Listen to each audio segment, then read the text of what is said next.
I believe that the primary reason that people don't actually start chasing their dreams and work towards them is the limiting beliefs that they have in themselves, and they believe they're not good enough to chase them.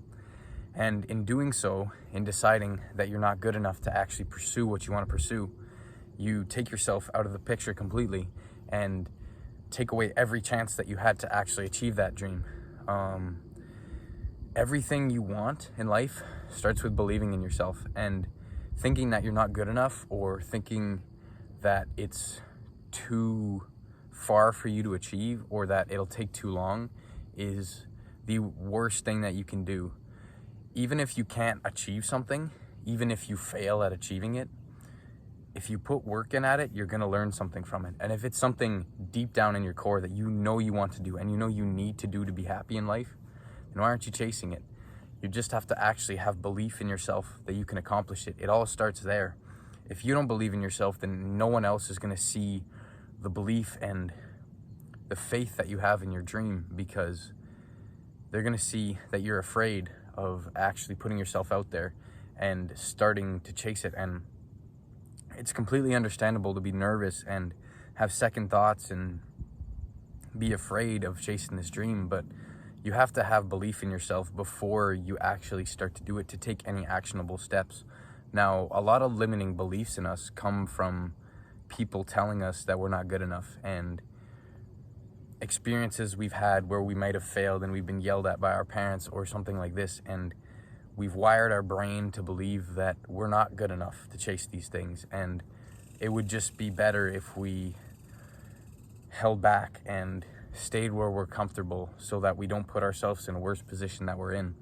And it's very sad to see how many people have this kind of barricade in their mind where once they get to a certain point and once they get to an uncomfortable spot in life, that they stop chasing that dream and go back to what they know. And if you're completely fine with not chasing a dream and you don't have something that you're always working towards, then that's completely fine. But for a lot of us, we have something that we know we need to do and know we want to do to live a better life, and we wouldn't be happy settling for anything else.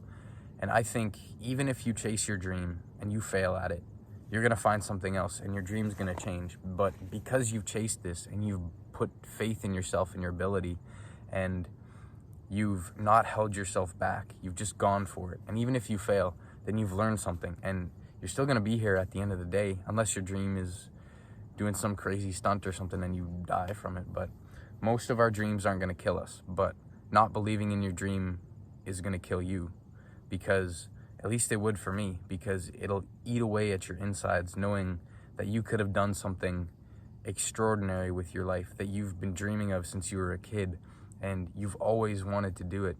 And just because the fact that you were afraid, you didn't take steps towards it, that couldn't sit with me. I could not exist like that. Now, once you actually decide that you have belief in yourself and you are going to chase your dream, you have to protect that dream. What I mean is, not everyone needs to know what you are hoping to do with your life. There's a lot of people, when you tell them that you have a dream and you want to do something, they are going to try to crush it because their dreams have been crushed themselves and they're scared as well. And that's okay if they're scared, but you have to protect your dream, and you also have to protect your energy.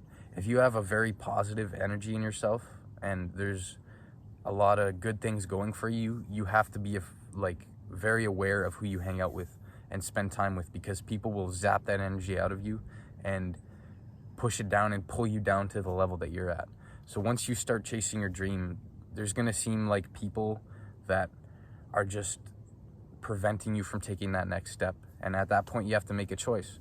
Is it these people in your life, or is it your dream?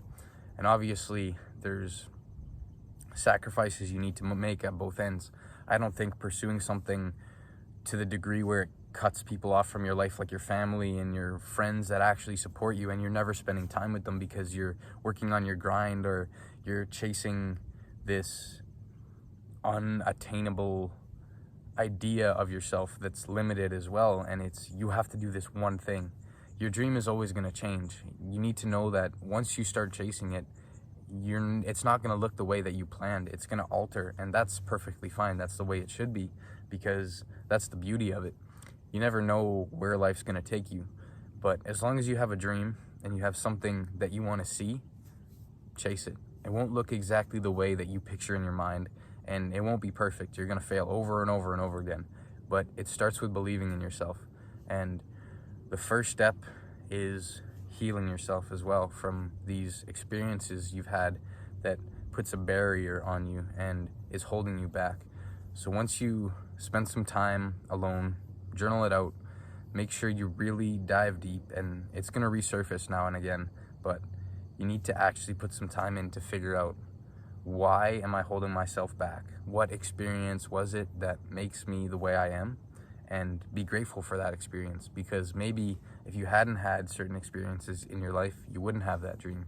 So you have to do the inner work to heal yourself and actually develop a belief system that'll let you achieve anything you want to.